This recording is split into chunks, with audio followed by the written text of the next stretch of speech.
kami menyampaikan bela sungkawa dan juga minta maaf dari institusi kami atas musibah yang terjadi.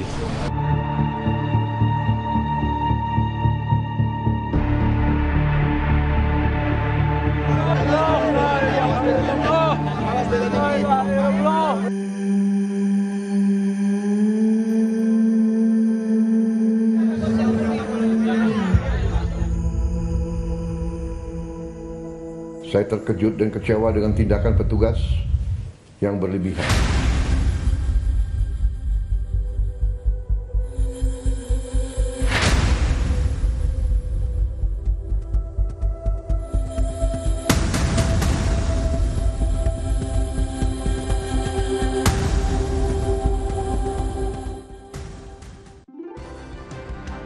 Kembali bersama Sapa Indonesia Malam, Saudara. Kadif Propam Polri, Irjen Abdul Karim menyampaikan hasil pemeriksaan awal terkait insiden 7 anggota BRIMOB dalam aksi demonstrasi kemarin malam.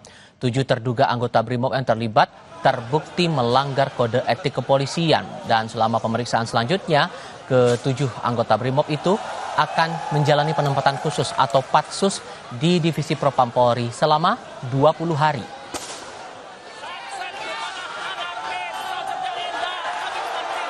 Rekomendasi secara menyeluruh dan kami juga sudah sampaikan kepada Kompolnas dan Komnas HAM bahwa terhadap 7 orang terduga pelanggar kami tetapkan, dipastikan bahwa terduga pelanggar telah terbukti melanggar kode etik profesi kepolisian. Jadi 7 orang terduga pelanggar ini telah terbukti telah melanggar kode etik profesi kepolisian. Oleh karena itu, kami menyikapi rekomendasi berikutnya, yaitu mulai hari ini kami lakukan penempatan khusus atau patsus di Divpropam Polri selama 20 hari terhadap 7 orang terduga pelanggar. Komnas Hak Asasi Manusia atau Komnas HAM mengecam insiden BRIMOB menabrak pengemudi ojek daring hingga mengakibatkan korban tewas. Komnas HAM akan segera meminta keterangan 7 anggota BRIMOB yang terlibat dalam insiden itu. Komnas HAM menaruh atensi serius atas aksi unjuk rasa sejak 25 Agustus lalu. Komnas HAM pun melakukan pengamatan di media sosial, termasuk di lapangan saat demonstrasi. Komnas bilang menemukan sejumlah fakta di lapangan seperti penggunaan kekuatan berlebihan dalam penanganan demonstrasi oleh polisi. Diduga kuat telah terjadi penggunaan kekuatan yang berlebih atau excessive use of power or force oleh aparat dalam penanganan aksi unjuk rasa yang menyebabkan 1 orang atas nama almarhum Afan Kurniawan, 21 tahun, meninggal dunia. Fakta kedua adalah terjadi pembatasan dan tidak proporsional dan tidak perlu terhadap kebebasan berpendapat dan berekspresi oleh aparat. Penggunaan kekuatan yang berlebihan dan tidak sesuai dengan Perkapolri nomor 16/2006 dan Perkapolri nomor 1/2009 terhadap peserta aksi merupakan pelanggaran hak kebebasan berpendapat dan berekspresi. Pengemudi ojek daring meninggal dunia tertabrak kendaraan polisi saat pengamanan unjuk rasa di sekitar DPR. Lalu bagaimana caranya bisa meredam situasi yang memanas ini karena kemarahan publik? Kami diskusikan bersama dengan para narasumber. Di studio Kompas TV sudah bergabung bersama kami peneliti senior Ikrar Nusa Bakti. Pak Ikrar, apa kabar Pak? Baik, alhamdulillah. Terima kasih sudah hadir bersama kami kali ini. Sementara lewat sambungan dalam jaringan sudah ada 2 narasumber kami, anggota Komisi 2 DPR RI Ahmad Doli Kurnia dan Komisioner Kompolnas Yusuf Warshim. Bang Doli, Pak Yusuf, selamat malam dengan Tifal di sini, apa kabar? Selamat malam. Assalamualaikum warahmatullahi wabarakatuh. Waalaikumsalam warahmatullahi wabarakatuh. Ada Pak Ikrar juga di studio untuk saat ini. Sudah disampaikan oleh Presiden Prabowo, Presiden menyayangkan sampai ujungnya seperti ini, Bang Doli, sebagai bagian juga dari tim pengawas di DPR maupun juga bagian dari koalisi pemerintahan Pak Prabowo.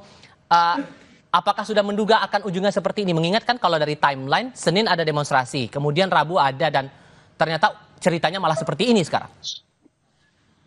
Ya, tentu kita sangat prihatin ya dengan kejadian hingga sampai saat ini, apalagi tadi malam ada anggota masyarakat yang menjadi korban jiwa gitu. Nah, oleh karena itu pertama saya menyampaikan secara pribadi dan juga mungkin atas nama teman-teman DPR ya, turut berduka cita, kami berbela-sungkawa. Tentu kami semuanya atau kita semua tidak berharap ya kejadian seperti itu terjadi. Aspirasi masyarakat tentu perlu terus disampaikan. Tidak ada yang larang, tidak ada yang menutup-nutupi. Rakyat bisa boleh kapan saja datang ke DPR untuk menyampaikan aspirasinya. Dan saya kira memang catatannya tentu aspirasi itu disampaikan dengan baik dan tertib. Nah, itu yang pertama. Yang kedua, saya kira kita mengapresiasi apa yang disampaikan oleh Pak Prabowo dalam pidatonya ya. Pertama, itu sebagai pemimpin kepala pemerintahan dan kepala negara mengambil hand-ons ya, hand-ons, jadi mengambil tanggung jawab karena memang ini situasinya sudah sedemikian rupa ya, banyak sekali runtutan-runtutan kemudian aksi-aksi yang bisa jadi kalau tidak ada yang mengambil alih, ini akan melebar kemana-mana dan semakin chaos gitu. Tetapi yang kedua yang paling penting juga adalah bahwa pidato Pak Prabowo itu menunjukkan adanya empati ya kepada rakyat Indonesia dan sekaligus juga mengucapkan belasungkawa kepada almarhum Afan Kurniawan itu. Dan Pak Presiden mengajak kepada kita semua untuk tetap menahan diri, waspada, ya kita menenangkan diri dan akan mengambil tanggung jawab juga terhadap penyelesaian kasus sampai hingga meninggalnya saudara Afan Kurniawan itu. Saya kira mudah-mudahan ini bisa meredam ya suasana dengan segera, kira-kira begitu. Kalau begitu, Anda berarti setuju dengan pernyataan Komnas HAM bahwa ada penggunaan kekuatan berlebih yang dilakukan polisi dalam insiden kemarin itu? Nah, tentu saya kira nanti akan menjadi kajian kita ya secara mendalam. Karena ini peristiwa baru tadi malam, kami pun DPR pasti nanti akan mendapatkan informasi atau bahkan mengundang mungkin Komnas HAM ya dengan komisi-komisi terkait, mungkin teman-teman di Komisi 3 atau kemudian di Komisi 13 ya, yang nanti mitranya masing-masing berkaitan dengan soal kerja-kerja di pemerintahan. Ada pihak kepolisian, ada Komnas HAM dan seterusnya. Tentu nanti informasi yang didapatkan oleh termasuk Bapak dari Kompolnas, kemudian dari kepolisian dan juga dari Komnas HAM itu akan menjadi bahan masukan buat kita untuk mendorong pengusutan tuntas kasus ini sesuai dengan apa yang disampaikan oleh Presiden kita. Oke, dan kami juga ajak Anda, pemirsa Kompas TV, untuk melihat visual terbaru dari Mapolda Metro Jaya saat ini. Upaya pembubaran massa masih tetap berlangsung, mengingat sudah limit untuk melakukan aksi unjuk rasa pada pukul 6 sore waktu Indonesia bagian Barat. Sebagian massa yang tergabung di Mapolda untuk unjuk rasa datang dari kalangan mahasiswa, dan upaya polisi untuk mensterilisasi kembali kawasan Mapolda, terutama untuk akses masuk menuju ke sekitar gedung Direktorat Reserse Kriminal Khusus dan Kriminal Umum Polda Metro Jaya masih terus berjalan hingga saat ini. Suara yang disampaikan masih sama, selain karena ada tuntutan terkait dengan sangkut pautnya masih terkait dengan isu yang terkait dengan DPR RI, masalah tunjangan anggota dewan, tapi juga tuntutan keadilan atas kematian dari salah satu pengemudi ojek daring di tengah orasi atau unjuk rasa yang berlangsung di Jakarta kemarin di tanggal 28 Agustus 2025. Nah, Pak Yusuf, tadi sudah disampaikan juga oleh Polri dan tadi ada pendamping juga Pak Anam dari Kompolnas soal proses awal dari pengusutan terhadap 7 terduga pelanggar dari anggota BRIMOB ini, dan disebutkan bahwa ketujuhnya dari gelar perkara awal itu terbukti melakukan pelanggaran kode etik polisi. Poin mana yang benar-benar dianggap bisa memberatkan posisi mereka? Bagian melanggarnya paling berat itu bagian mana, Pak? Ya, terima kasih. Itu yang dilakukan oleh Polri, ada langkah-langkah simpatik yang telah dilakukan oleh Pak Kapolri menyampaikan permintaan maaf. Yang kedua, selanjutnya pada hari ini dari Dipropam telah menyampaikan proses pemeriksaan terhadap 7 terduga pelanggar yang kaitannya dengan mobil Prancis BRIMOB yang itu ada fakta menabrak. Ini tentu sudah tepat yang dilakukan oleh Propam, kemudian itu menempatkan Paksus. Tentu fakta-fakta dugaan pelanggaran itu harus dilakukan penggaliannya secara komprehensif sehingga prosesnya itu benar-benar nantinya hasilnya dan bagaimana selanjutnya tindakan tuntas dan tegas itu yang paling utama. Kita sebagai pengawas fungsional kinerja Polri itu memberikan rasa keadilan kepada korban, sehingga kita tidak terfokus pada mana fakta yang penting, mana yang tidak penting. Fakta-fakta yang digali terhadap 7 terduga pelanggar itu harus komprehensif, sehingga memastikan prosesnya tepat, cepat, prosedural dan profesional, dan paling utama sekali lagi memberikan rasa keadilan kepada almarhum, kepada keluarga almarhum. Itu yang paling utama, Bung Tifa. Oke, tapi kalau menyangkut lagi dengan pernyataan Komnas HAM yang menyebutkan bahwa ada penggunaan kekuatan berlebih yang dilakukan polisi terutama saat insiden tabrakan yang dialami oleh Afan itu, Kompolnas setuju? Kompolnas sebagai pengawas fungsional terhadap kinerja tentu tidak bisa melihat langsung secara parsial. Proses secara teknis, penanganan kegiatan unjuk rasa oleh masyarakat itu secara teknis itu ada diatur di dalam Perkap nomor 7 tahun 2012. Tata cara pelayanan, pengamanan, dan penanganan kalau itu ada perkara pelanggaran penyampaian pendapat di muka umum. Maka standarnya di situ dulu. Di situ ada 3 tahapan yang dilakukan di dalam penanganan kegiatan unjuk rasa, di dalam penggunaan kekuatan, penggunaan kewenangan, di dalam penanganan unjuk rasa ada yang disebut tahap hijau, tahap kuning, tahap merah. Nah, kalau sudah ada penggunaan pasukan PHH, Brimob, yang itu kaitannya dengan mobil Brimob itu berarti situasinya sudah zona merah.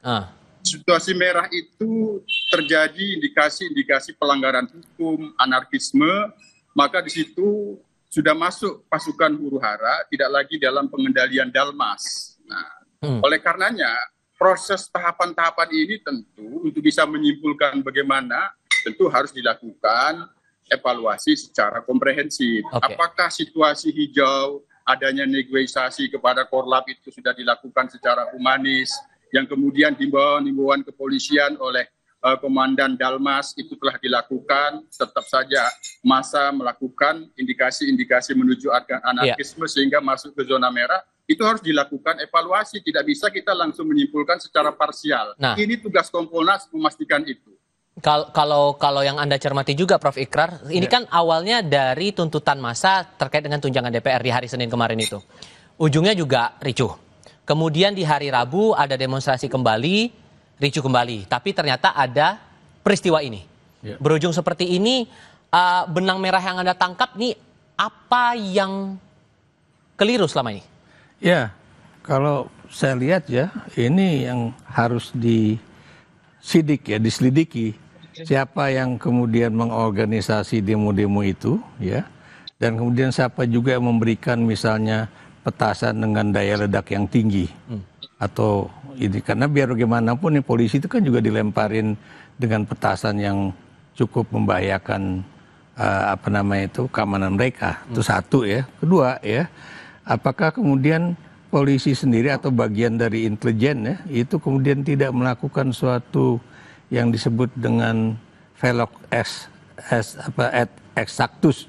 Jadi melakukan suatu kajian kira-kira siapa para pendemo itu dan kemudian apa yang mereka lakukan, misinya apa. Kenapa demikian? Karena kita kan waktu itu juga sudah melihat ya bahwa ada keinginan-keinginan dari kelompok di Republik ini ya yang menginginkan bahwa demo ini nantinya akan bukan cuma rusuh, tapi ada martir. Nah ini yang paling saya nggak suka dengan ada kata martir itu ya. Jadi kayaknya seperti itu ya, dan tidak terjadi pada demo mahasiswa, tapi kemudian malah terjadi pada demo buruh ya. Dan kalau saya lihat juga si pengemudi rantis itu ya, kalau saya lihat, buat apa dia menggunakan kecepatan yang sangat tinggi sehingga kemudian dia nggak bisa menghindar dari pengemudi ojek ojol itu yang sebetulnya dalam posisi yang memang dia ingin menyelamatkan diri, tapi kok malah ditabrak bahkan dilindas sampai meninggal. Ini suatu hal yang juga pertanyaan kita. Dalam satu minggu ini kan demonstrasinya cukup intens begitu, dan sekarang banyak daerah juga menyuarakan hal yang sama, rata-rata lah begitu dalam sepanjang pekan ini. Dan tadi siang sudah ada pernyataan dari Presiden Prabowo menyayangkan ujungnya sampai seperti ini, sementara pemerintah disebutkan oleh Presiden Prabowo menjamin bahwa aspirasi publik bisa terbuka. Silakan menyampaikan aspirasi, bahkan jadi catatan bagi pemerintah soal itu. So, melihat pernyataan ini, Anda mengukurnya kadar atensi pemerintah atas insiden ini sejauh mana? Ya, kalau saya lihat Pak Prabowo ya, itu sangat bagus dengan pernyataannya tadi pagi yang saya kemudian juga nonton di Kompas TV ya. Itu benar-benar sangat punya atensi yang tinggi ya, dan beliau juga mengatakan bahwa dia menyesali kenapa ini terjadi ya, dan kenapa aparat keamanan kok begitu. Kalau buat saya itu sangat masif dalam melakukan tindakan-tindakan kekerasan ya. Kenapa? Kalau Anda lihat ya, itu kendaraan rantis kemudian ngebut dihadapkan kepada demonstran, tujuannya apa? Itu yang jadi pertanyaan saya kan. Kemudian juga ya, kalau Anda perhatikan juga ya, itu penggunaan gas air mata. Kenapa itu juga begitu masif ketika mahasiswa yang ini yang tanggal 27 kemarin atau tanggal 25 ya. Begitu orang-orang mau pulang kok malah kemudian dihadapi oleh polisi sehingga kemudian mereka mundur dan kemudian terjadilah lempar-lemparan, baik itu yang lemparan batu ataupun kemudian lemparan petasan dan sebagainya. Ini yang juga jadi pertanyaan kita. Itu protapnya seperti apa sih polisi gitu loh. Jadi ini yang juga harus dikaji secara menyeluruh ya. Yang saya maksud dikaji secara menyeluruh. Jadi apakah kemudian baik polisi ataupun aparat keamanan di tempat itu tidak melakukan suatu komunikasi dengan para demonstran? Satu. Atau apakah kemudian para pelaku demo atau koordinator demo itu juga kemudian tidak melarang agar mahasiswa itu tidak menggunakan penggunaan yang tadi saya katakan sampai melempar barang-barang begitu ke arah. Bukan cuma barang, itu kan petasan yang gedenya salah alaihim itu. Dan yang diharapkan juga sebetulnya dari unjuk rasa kali ini, Bung Doli, adalah respons dari teman-teman DPR MPR begitu. Karena kan dalam sepanjang minggu ini dari hari Senin, kemudian kemarin, kemudian di hari ini, harapannya adalah respons dari teman-teman anggota Dewan. Tapi kan yang diharapkan justru belum tercapai ini sekarang. Tapi kemudian ada pernyataan juga dari Ketua DPR RI belum lama ini yang merespons lagi insiden ini dan menyebutkan bahwa ini akan jadi momen untuk berbenah. Nah, sejauh mana sesungguhnya merespons insiden yang cukup unjuk rasa yang panjang seperti ini, dan sejauh mana pembenahan itu bakal dilakukan? Jawabnya nanti Bang ya, kita jeda sebentar, kita akan kembali selepas ini.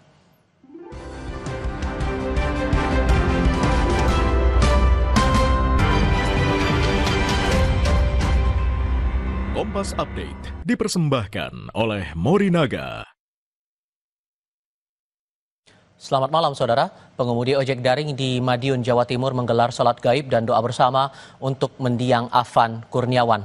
Sholat gaib dan doa bersama berlangsung sebagai bentuk simpati para pengemudi ojek daring atas insiden yang menimpa almarhum Afan Kurniawan.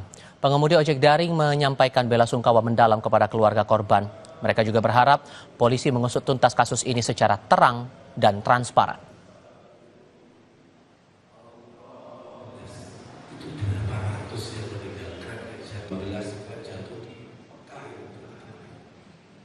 Kami lanjutkan Sapa Indonesia Malam sesaat lagi.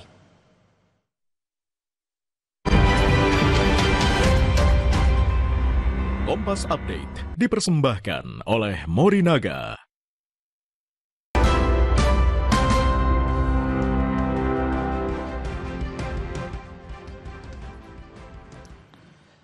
Sebelum kami lanjutkan diskusi, kami ajak Anda untuk melihat keadaan terbaru di sekitar Mapolda Metro Jaya, Jakarta Pusat. Ini keadaan di depan atau di area luar Mapolda Metro Jaya.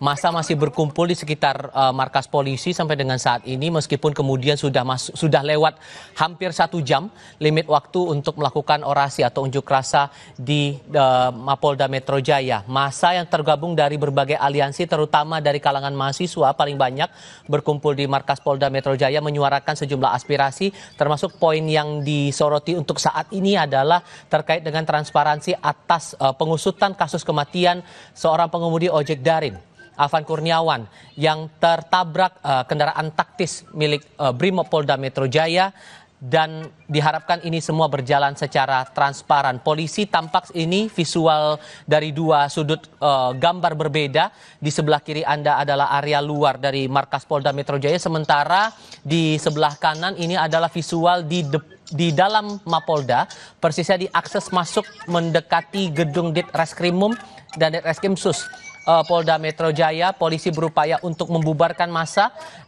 untuk memastikan keadaan di sekitar Mapolda tetap kembali kondusif karena limit waktunya sudah habis bagi massa untuk melakukan orasi di sekitar markas polisi. Tidak hanya terkonsentrasi di Jakarta Selatan di Mapolda, tapi juga massa masih berkumpul sampai dengan saat ini di kawasan Kuitang, Jakarta Pusat. Kami masih melanjutkan diskusi bersama dengan para narasumber, melanjutkan pertanyaan saya di segmen sebelumnya nih Bang Doli.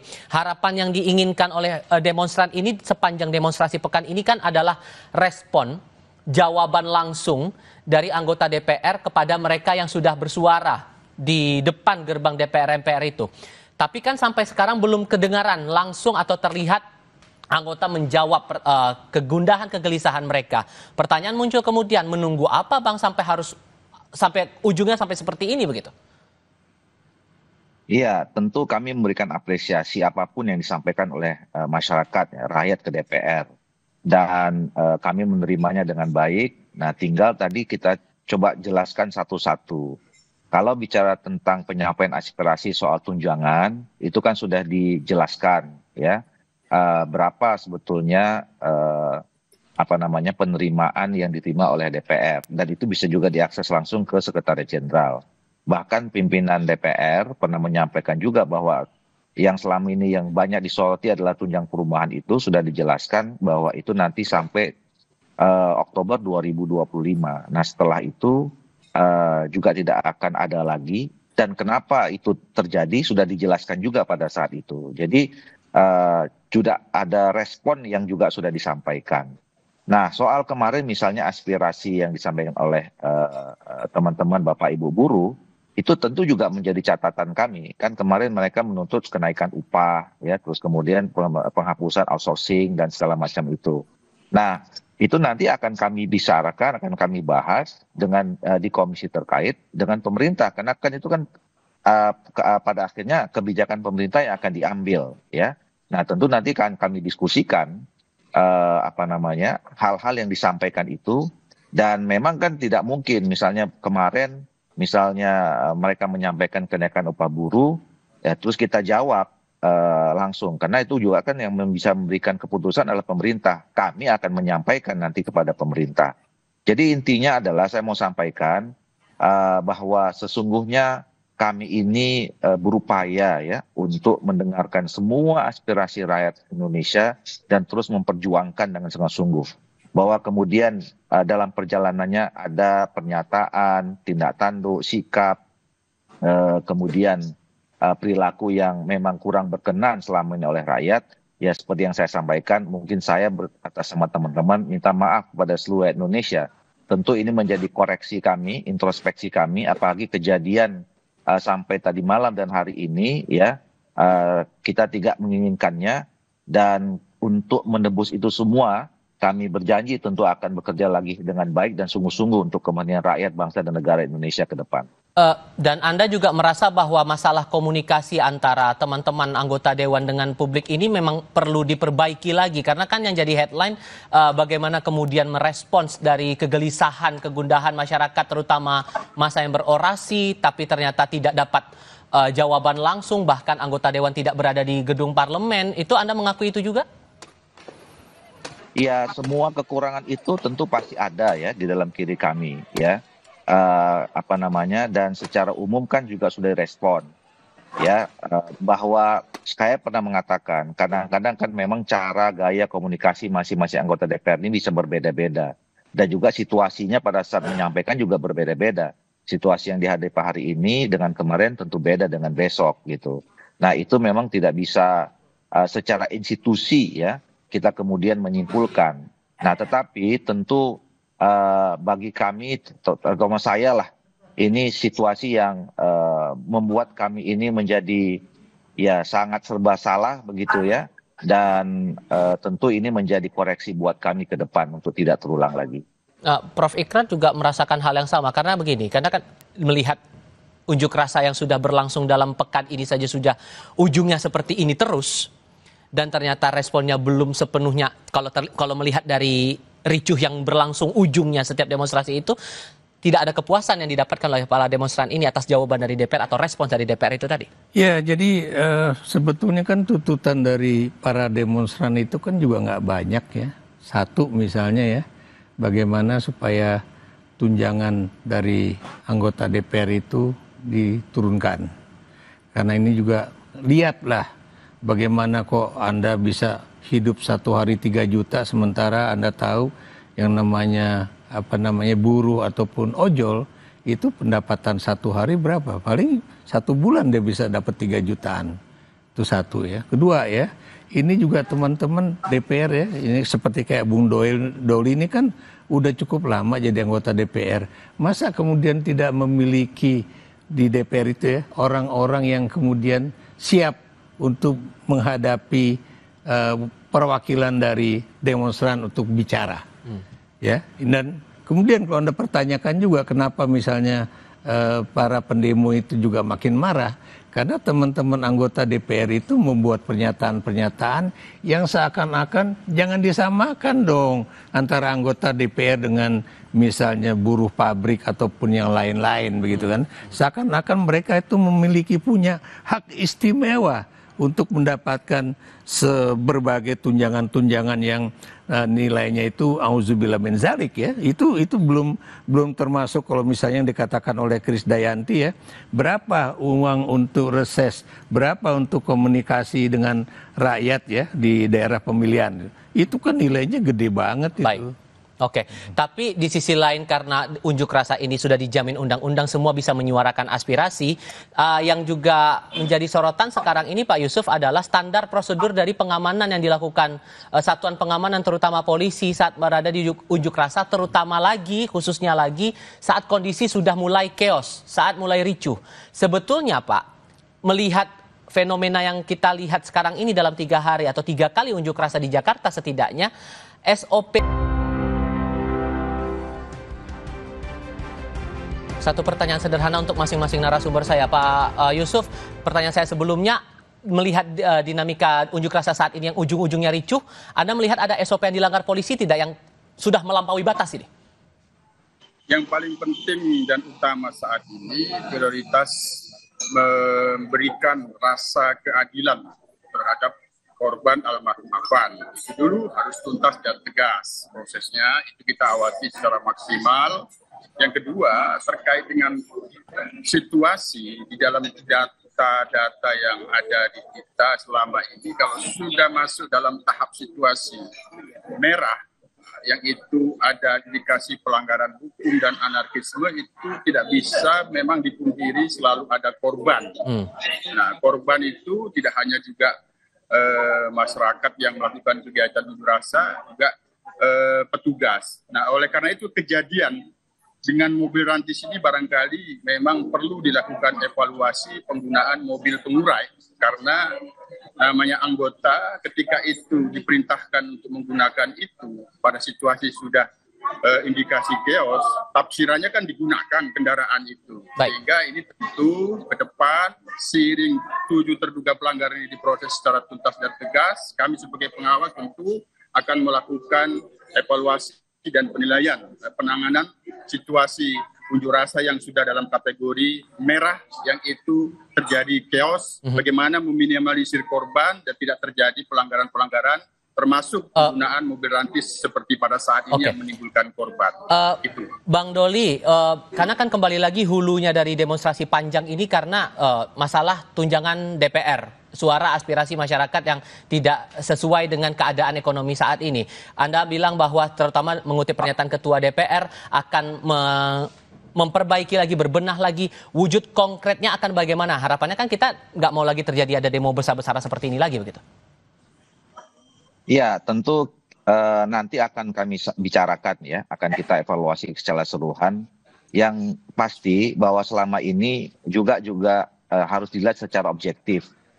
Jangan kemudian gara-gara kejadian 1-2 hari ini kita kemudian dianggap selama ini tidak bekerja. Itu dulu yang paling penting.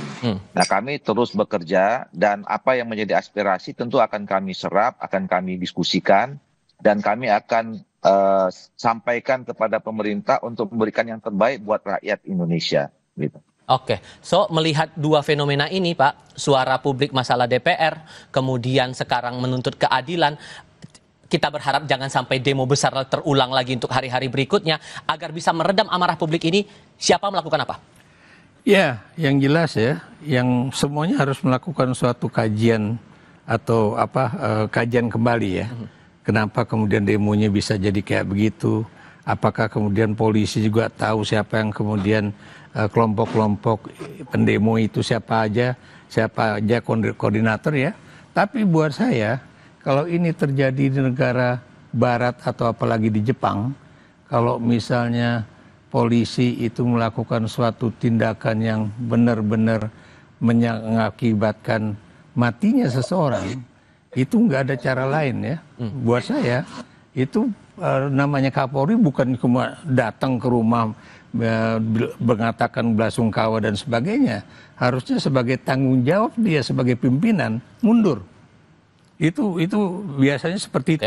Dan kalau memang nggak mau mundur, ya Pak Prabowo juga harus mengambil satu tindakan melalui satu kajian yang juga objektif juga ya. Apakah kemudian Kapolri ini masih tetap bisa dipertahankan atau kemudian diganti? Tetap bahwa kemudian unjuk rasa adalah hak siapapun untuk menyuarakan pendapatnya, tapi tetap kita berharap semoga ini kondisinya tetap bisa kondusif karena masih ada hak-hak orang lain yang juga harus tetap kita jaga di tengah unjuk rasa ini. Pak Ikrar, terima kasih. Bang Doli, kemudian Pak Yusuf, terima kasih sudah bergabung bersama kami kali ini. Saya selalu semuanya, selamat malam. Wah, terima kasih. Kami akan segera kembali, tetap di Kompas TV.